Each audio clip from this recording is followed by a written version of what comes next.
Okay, good morning students.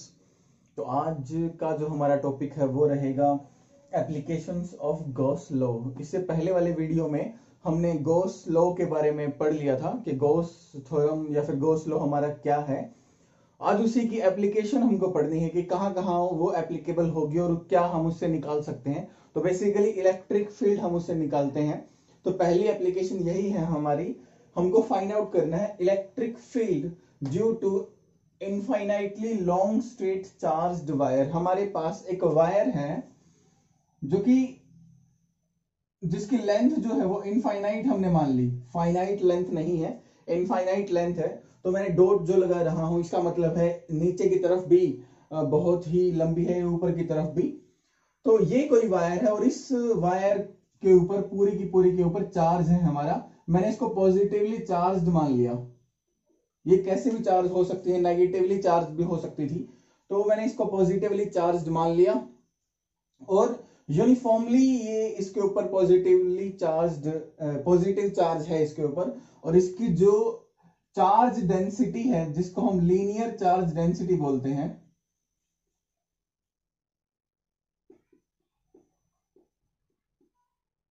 इसको मैंने lambda मान रखा है। ये लीनियर चार्ज डेंसिटी क्या होती है इसके बारे में बात कर लेते हैं।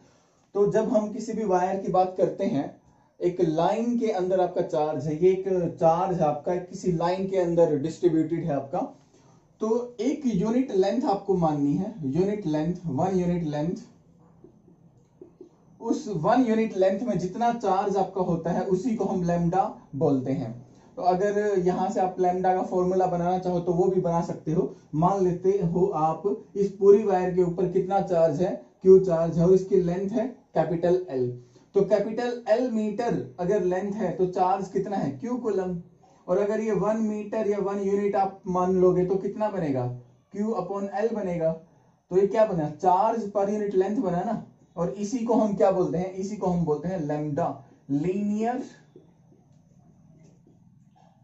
Charge density.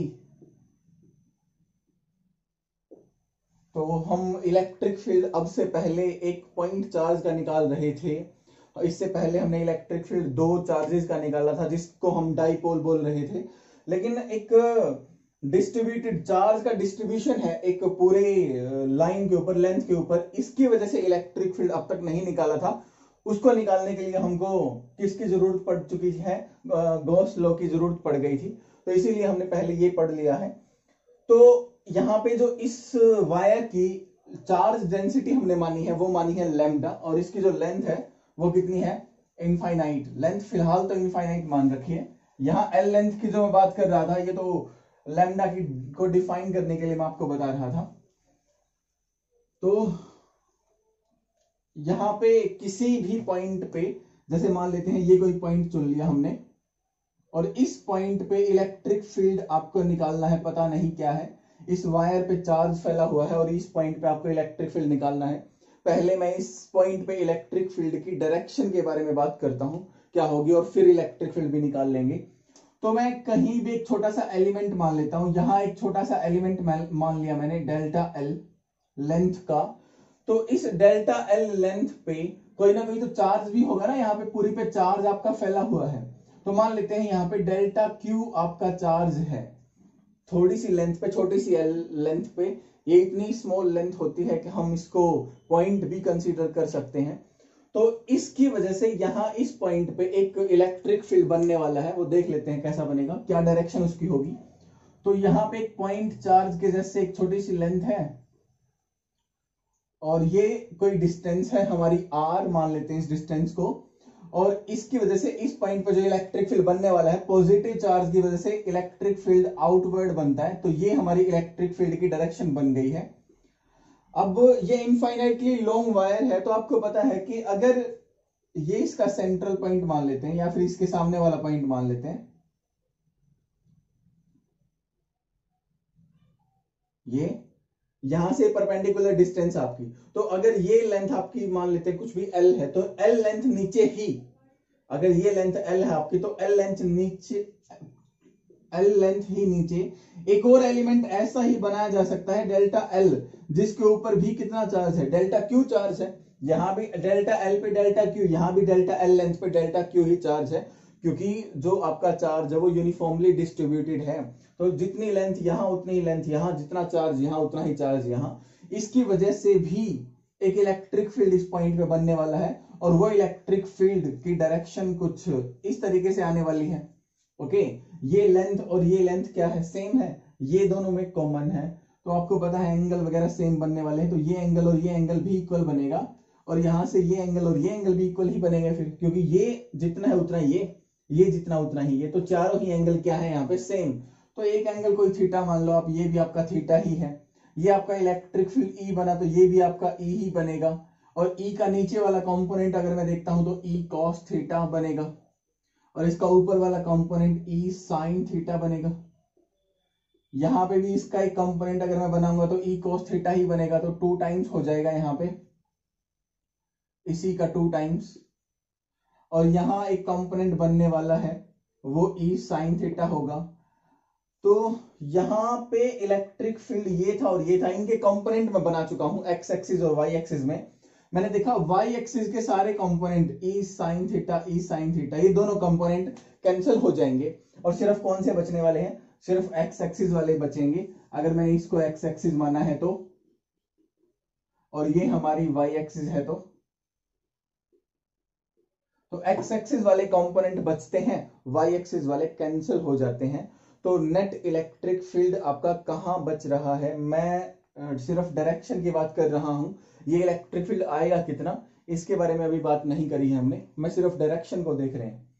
तो आपने देखा कि डायरेक्शन आने वाली है, जिस पॉइंट पे आप निकाल रहे हो इस वायर के परपेंडिकुलर ही आने वाली है। तो मतलब अगर आपकी ये वायर है, इस पॉइंट पे आप अगर आप इलेक्ट्रिक फील्ड निकालोगे तो ये आएगा, इस पॉइंट पे निकालोगे तो वायर के परपेंडिकुलर ये आएगा, ये आएगा, ये आएगा। तो इस तरीके का एक इलेक्ट्रिक फील्ड आपका बनने वाला है इस चार्ज्ड वायर की वजह से। और अगर यहां देखते तो यहां भी ऐसे ही बनता इस तरीके से। तो पॉजिटिवली चार्ज्ड वायर है तो इलेक्ट्रिक फील्ड इस तरीके से हर डायरेक्शन में निकल रहा है। मैं 2 ही डायरेक्शन आपको दिखा पा रहा हूं, positive x axis, negative x axis. आप देखोगे इस तरफ भी आपका इलेक्ट्रिक फील्ड आने वाला है, तो यहां भी आएगा, बोर्ड के अंदर भी जाएगा। तो डायरेक्शन के बारे में आप समझ गए होंगे। अब आगे देखते हैं, इलेक्ट्रिक फील्ड निकालते हैं कितना आने वाला है ये। तो हमको ये जो इलेक्ट्रिक फील्ड निकालना है वो गॉस थ्योरम की हेल्प से निकालना है।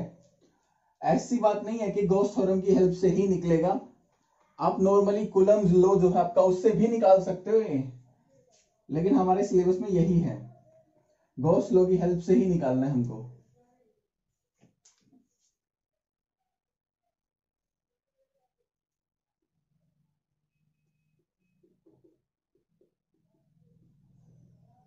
तो ये हमने पॉजिटिवली चार्ज्ड वायर मानी, इनफाइनाइट लेंथ की है ये, और इसकी जो लीनियर चार्ज डेंसिटी है वो लैम्डा कूलम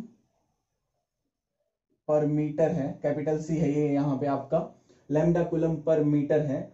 और इस पॉइंट पे आपको इलेक्ट्रिक फील्ड निकालना है जिसकी परपेंडिकुलर डिस्टेंस यहां से है r। तो इस वायर से r डिस्टेंस दूर आपको इलेक्ट्रिक फील्ड निकालना है। आपको डायरेक्शन का पता चल गया है कि डायरेक्शन आपकी इलेक्ट्रिक फील्ड की यहां आने वाली है। ओके, तो कैसे करेंगे इसको, तो ये सोल्व करने के लिए हमको ना गॉस थ्योरम जब भी हम अप्लाई करने वाले हैं तो Gauss theorem step by step चलती है। पहला स्टेप ये होता है गॉस थ्योरम को अप्लाई करने का कि एक गॉसियन सरफेस मानना होता है, आपको एक इमेजिनरी सरफेस मानना होता है, और वो सरफेस वहां से पास होता है जहां पे आपको इलेक्ट्रिक फील्ड निकालना होता है। तो मुझे इलेक्ट्रिक फील्ड यहां पे निकालना है, तो हम एक गॉसियन सरफेस मानेंगे, और गॉसियन सरफेस इस पॉइंट से पास होना जरूरी है। तो एक सिलेंड्रिकल गॉसियन सरफेस आपको मानना है यहाँ पे। तो एक सिलेंडर बना लेते हैं हम,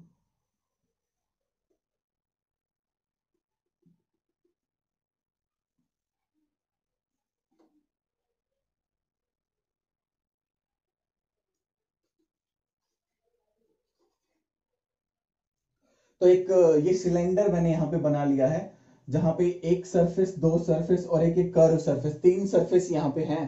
इसको हम बोलेंगे गॉसियन सरफेस। ये हमारा गॉसियन सरफेस है।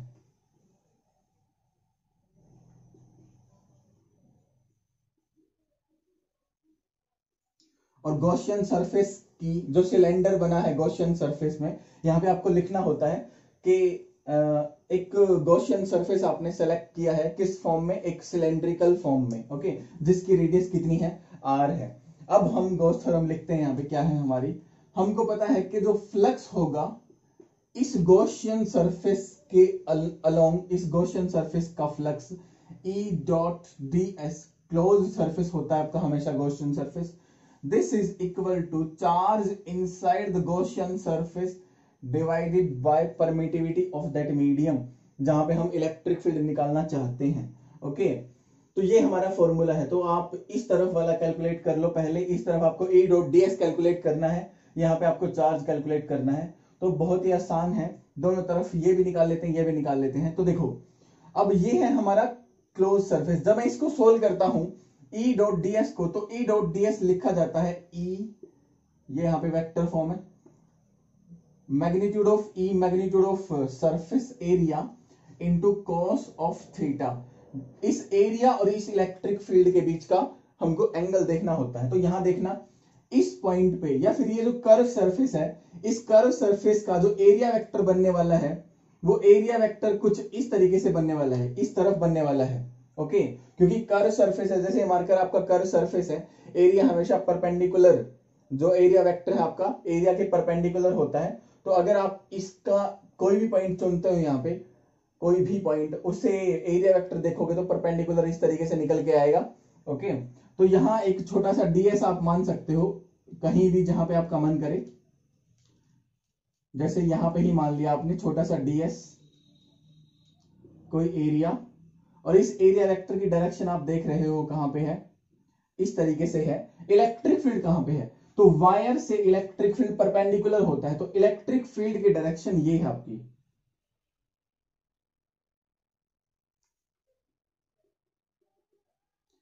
ये आपकी इलेक्ट्रिक फील्ड की डायरेक्शन है, ये आपके एरिया वेक्टर की डायरेक्शन है। ये सिर्फ कर्व सरफेस के लिए है आपकी। अगर मैं इस नीचे वाले सरफेस की बात करता हूं, अगर यहां पे आप कोई भी एक छोटा सा ds मानते हो, ये कोई छोटा सा हमने ds मान लिया, इसका जो इसका जो एरिया वेक्टर आने वाला है वो नीचे की तरफ आएगा,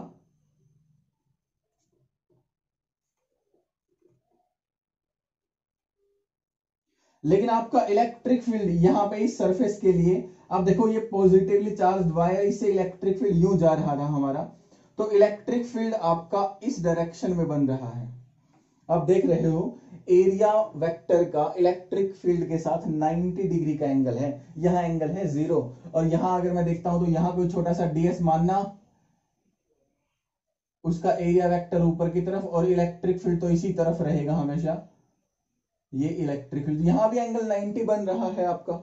एरिया वेक्टर हमेशा आउटवर्ड होता है, क्लोज्ड सरफेस है तो क्लोज के आउटवर्ड होता है, बाहर की तरफ होता है। तो मैं डायरेक्ट ई डॉट ds नहीं निकाल सकता हूं, तो मुझे ई डॉट ds के टुकड़े करने पड़ेंगे। इसको 3 हिस्सों में डिवाइड कर लेते हैं, क्योंकि 3 एंगल बन रहे हैं, यहां 90, यहां 0, यहां 90। तो मैं इस टर्म को लिख सकता हूं, क्या लिख सकते हैं इसको,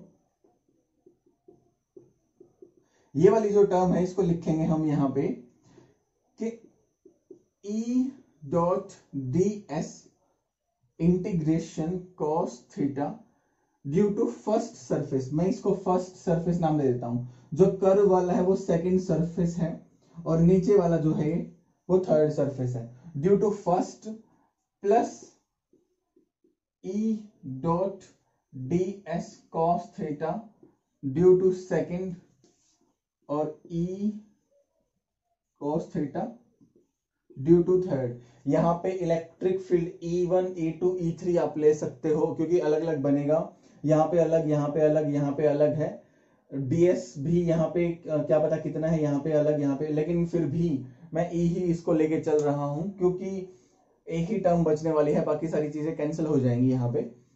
this is equal to charge inside, तो ये जो हमारा सफियर बन रहा है, सॉरी, सिलेंड्रिकल सरफेस बन रहा है, इसके अंदर कितना चार्ज है, तो इसके अंदर वायर है हमारी, लेकिन कितनी लेंथ की, इतनी सारी लेंथ की है ना।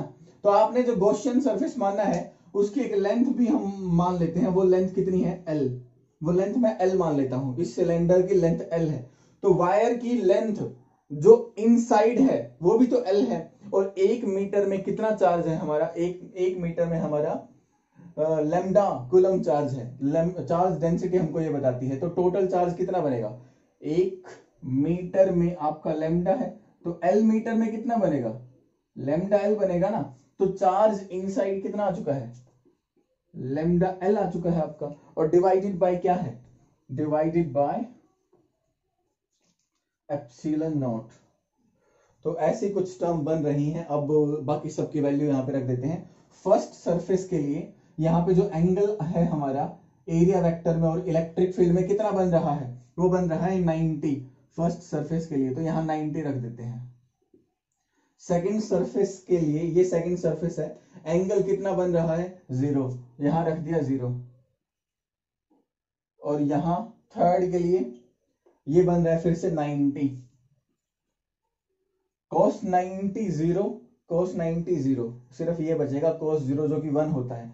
ये वाली टर्म हो चुकी है 0, और ये वाली टर्म भी हो गई 0, सिर्फ ये बचा। तो यहाँ पे E इलेक्ट्रिक फील्ड, देखो यहां से डिस्टेंस R, ये भी डिस्टेंस R, इस पूरे सरफेस के लिए डिस्टेंसेस R हैं, कर्व सरफेस के लिए ये सब R डिस्टेंस है। तो इलेक्ट्रिक फील्ड हर एक पॉइंट पे क्या रहेगा, E ही रहेगा, सेम रहेगा। तो यहाँ पे इसके लिए हम हमारा E बाहर आ गया, integration of that ds small ds और cos 0 is 1 is equal to lambda L epsilon naught. ये जो सरफेस है हमारा, इसका एरिया कितना बनने वाला है, ये ds है, तो पूरा कर्व सरफेस तो ये बनेगा ना, ये वाला बनेगा। तो ये कितना होता है, सिर्फ इसका कर्व सरफेस आपका जो सिलेंडर बना है ये होता है आपका 2 पाई आर एल। तो 2 pi R, R for radius और एल इज द लेंथ, तो 2 pi R L lambda L divided by epsilon naught. यहां से कुछ टर्म्स कैंसिल हो जाते हैं, जैसे एल से एल कैंसिल हो चुका है, 2 पाई आर आपका नीचे चला जाएगा। तो electric field is equals to lambda 2 pi epsilon naught R, ये आपका इलेक्ट्रिक फील्ड बना है। और अगर मैं इसी फॉर्मूले को वेक्टर फॉर्म में अगर लिखना चाहूंगा तो सिर्फ एक डायरेक्शन का फैक्टर और आने वाला है यहाँ पे। वो क्या होगा, आपको पता है कि आपका ये जो डायरेक्शन है इस वायर के परपेंडिकुलर, ये कोई डायरेक्शन है जिसको मैं n यूनिट वेक्टर से रिप्रेजेंट कर सकता हूं। तो ये हमारी वायर, और इस वायर के परपेंडिकुलर एक यूनिट वेक्टर है n कैप, तो n कैप से मल्टीप्लाई कर दिया, where n cap is the unit vector perpendicular to the wire. तो इसका मतलब क्या हुआ, इसका मतलब हुआ कि इलेक्ट्रिक फील्ड की डायरेक्शन वही है जो इस यूनिट वेक्टर की है, और ये हमने क्या माना है, ये हमने माना है perpendicular to the wire. Okay, यहां से आप E का और R का रिलेशन देख सकते हो। इलेक्ट्रिक फील्ड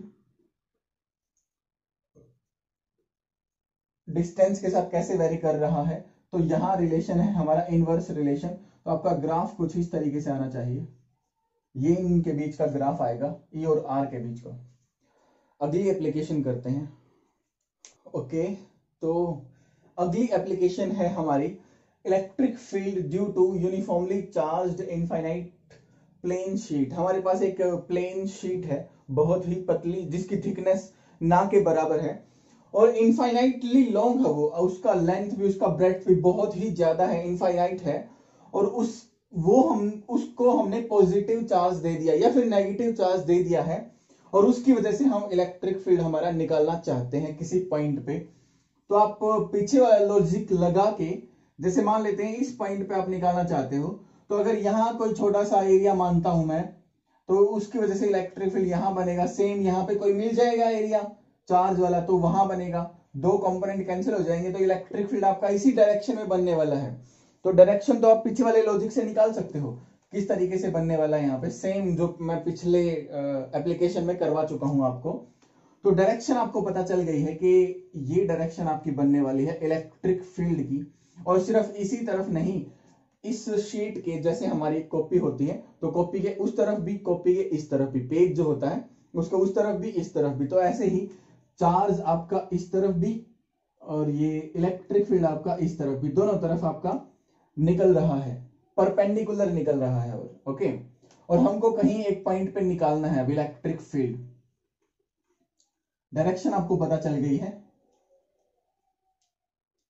तो मैं मान लेता हूं कि मुझे यहां पे इस पॉइंट पे इलेक्ट्रिक फील्ड हमारा निकालना है, मान लेते हैं।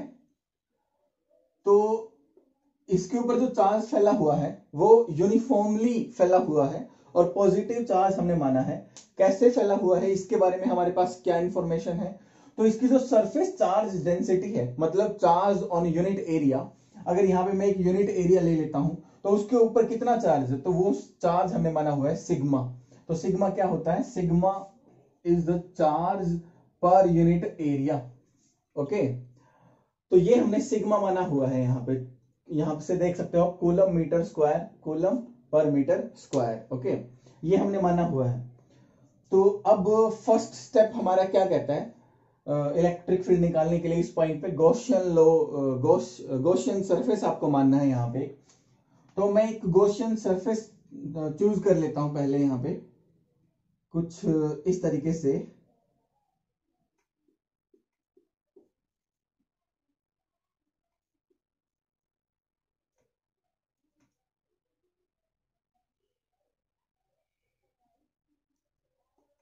ये हमारा गॉसियन सरफेस बना।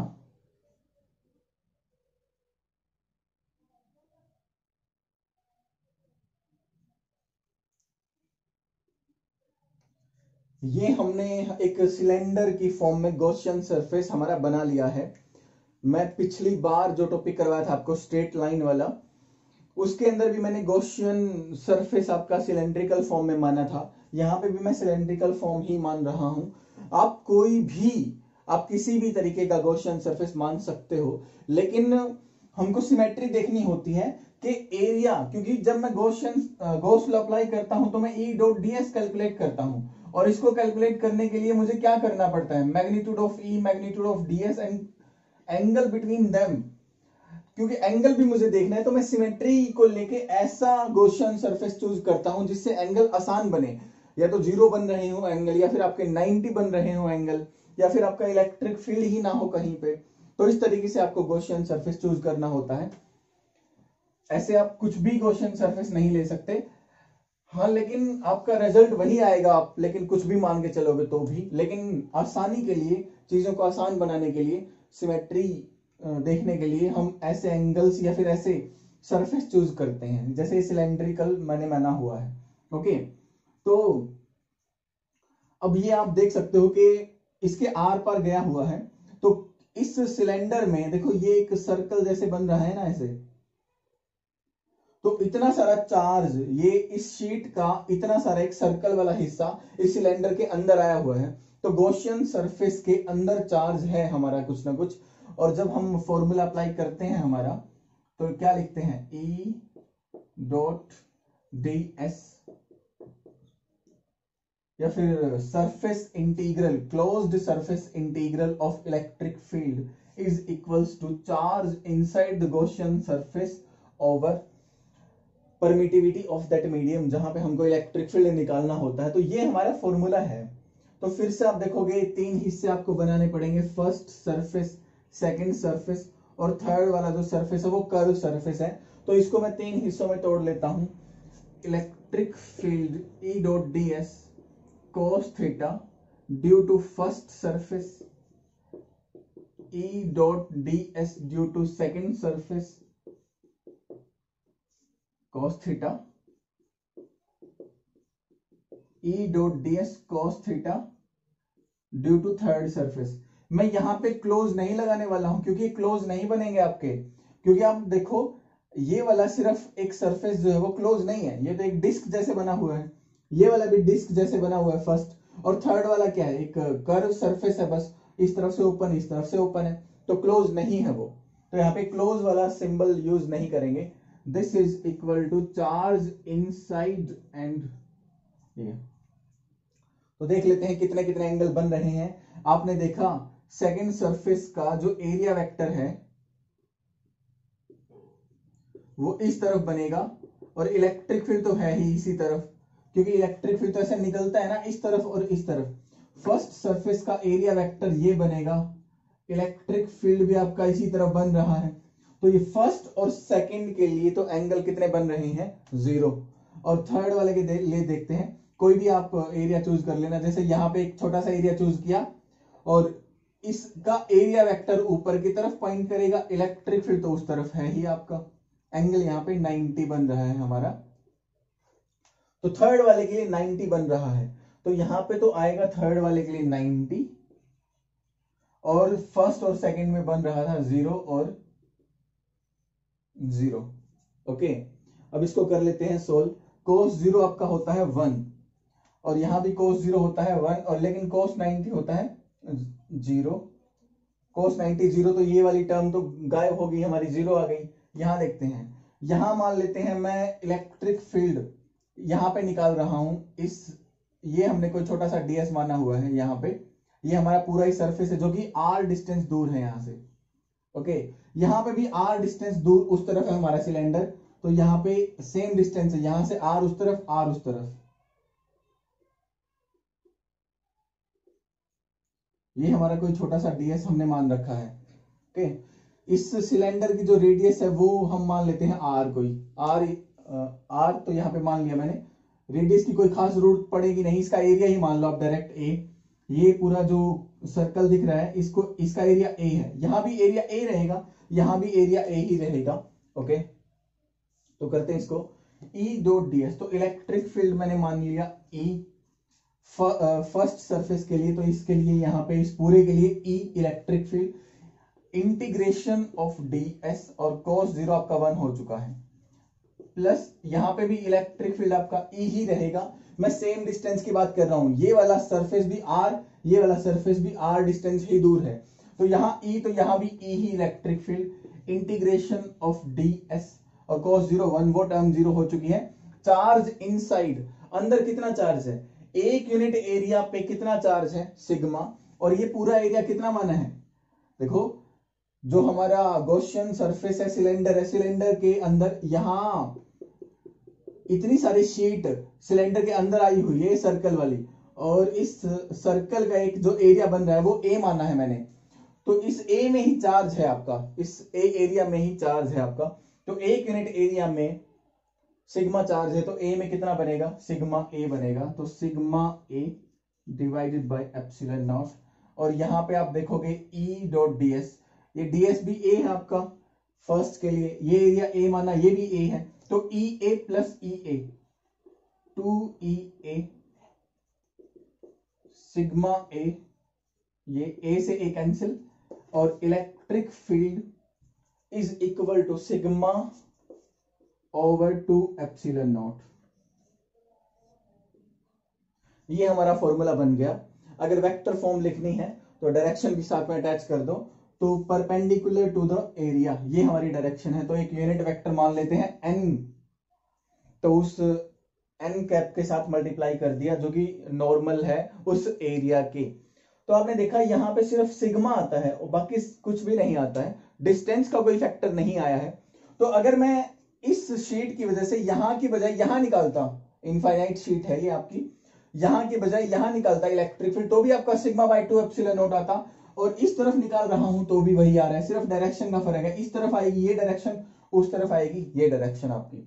ओके, तो ये जो प्लेन शीट की वजह से, इनफाइनाइट प्लेन शीट की वजह से जो इलेक्ट्रिक फील्ड होता है वो डिपेंड नहीं करता डिस्टेंस के ऊपर। तो आप लिख सकते हो इस बात को,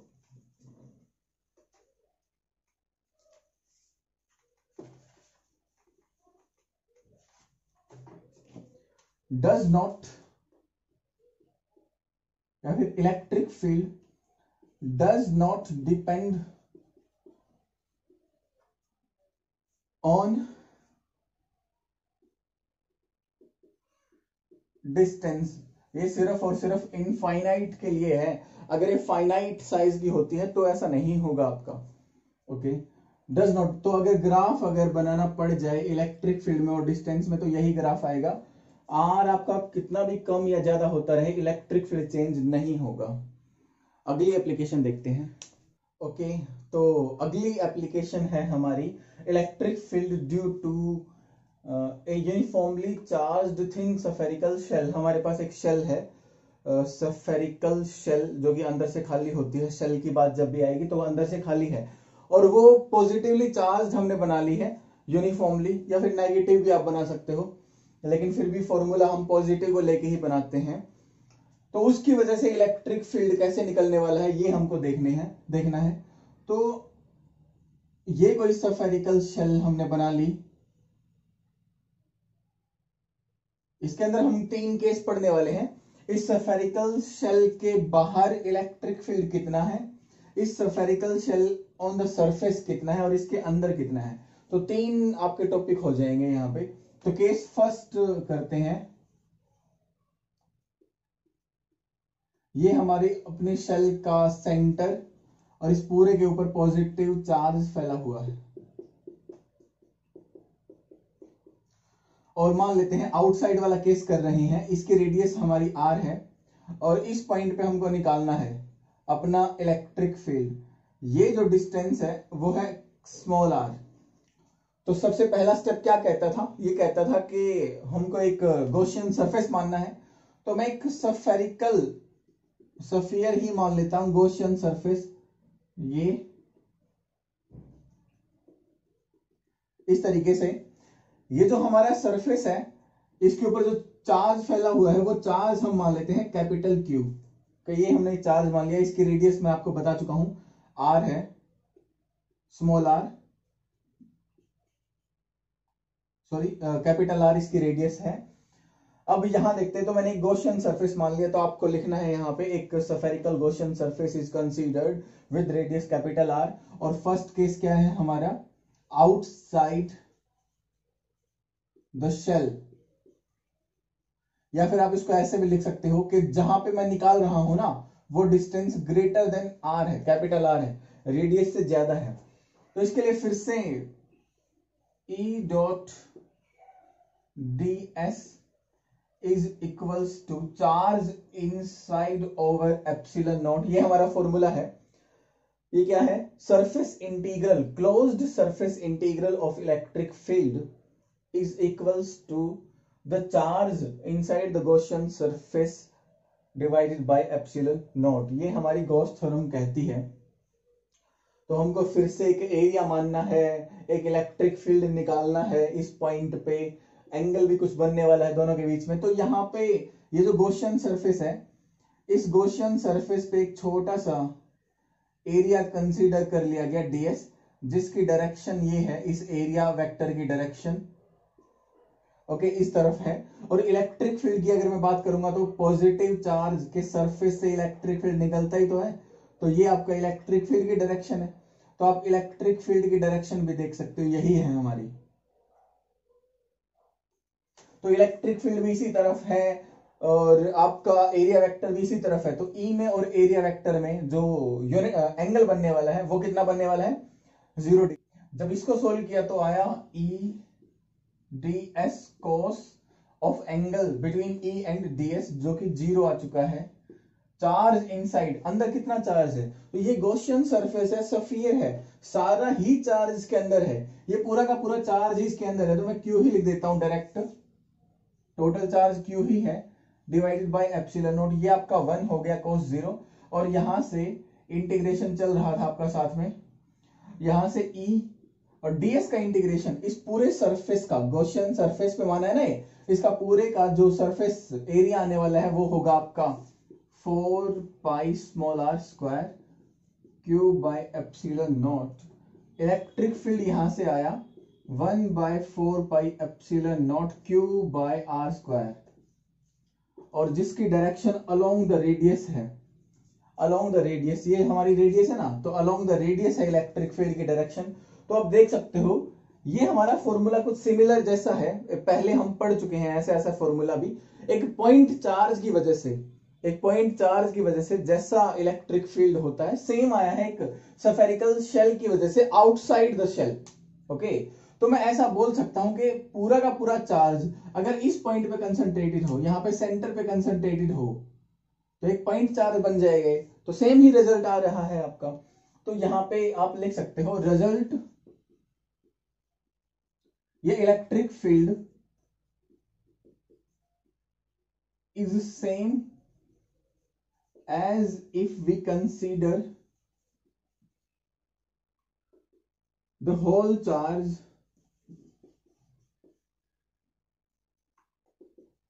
is concentrated on the center of shell। Okay, तो पॉइंट चार्ज की तरह है, ये काम कर सकता है हमारा। अब हम ऑन द सरफेस की बात करेंगे केस सेकंड के अंदर। इसके लिए भी कुछ ज्यादा नहीं है, सेम ही होगा ये भी।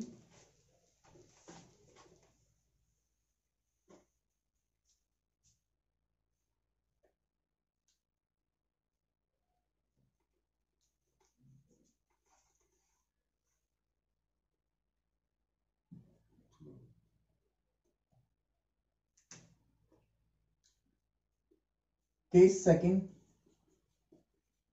ऑन द शेल, शेल के ऊपर, इसका मतलब कैपिटल आर और स्मॉल आर इक्वल है आपके। जहां मुझे निकालना है वो ये पॉइंट है आपका, यहां निकालना है। तो फिर से वही रहेगा आपका कि गॉसियन सरफेस मानोगे तो गॉसियन सरफेस अब की बार यही इसी के ऊपर मान लिया गया। ये आपका गॉसियन सरफेस है, ये सेल के सरफेस के साथ टच ही कर रहा है, एक ही जगह बन नहीं सकता है। मैंने थोड़ा अलग से शो कर दिया, ये हमारा गॉसियन सरफेस है। और फिर से सेम रिजल्ट आएगा आपका। जब मैं इलेक्ट्रिक फील्ड अभी निकाला था जब मैंने, तो फॉर्मूला क्या आया था, 1/4 pi epsilon naught Q by small R square आया था। लेकिन यहाँ पे स्मॉल आर और कैपिटल आर आपस में क्या है, इक्वल है। तो मैं यहाँ पे कर सकता हूं कैपिटल आर स्क्वायर, और अगर वेक्टर फॉर्म लिखनी है तो रेडियस के यूनिट वेक्टर से मल्टीप्लाई कर दो, ये डायरेक्शन आ जाएगी आपकी। तो इस पॉइंट पे भी इलेक्ट्रिक फील्ड सेम ही है जो यहां था। ओके, अब थर्ड केस करते हैं। थर्ड केस क्या कहेगा,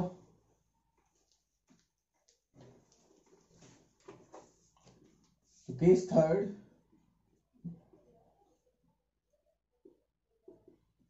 inside the shell.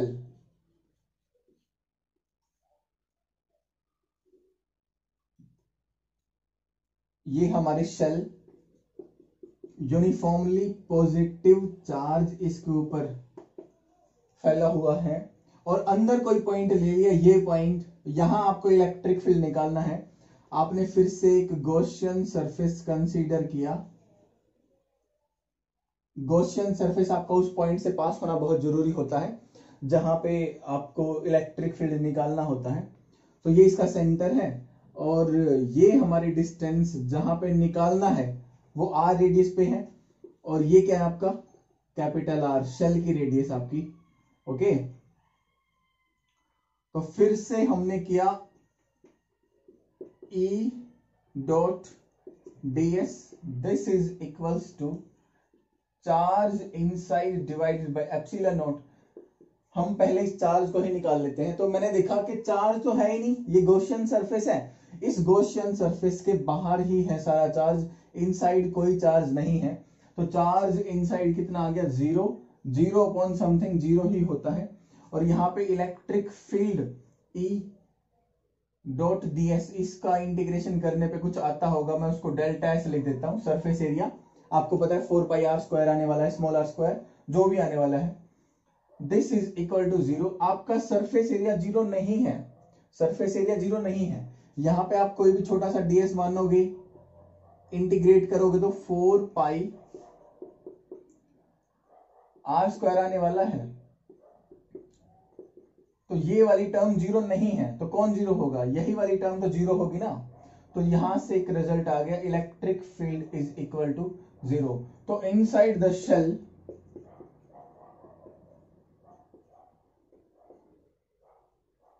Electric field is zero. तो ये 3 एप्लीकेशन हमने इसकी कर ली हैं। Okay, thank you.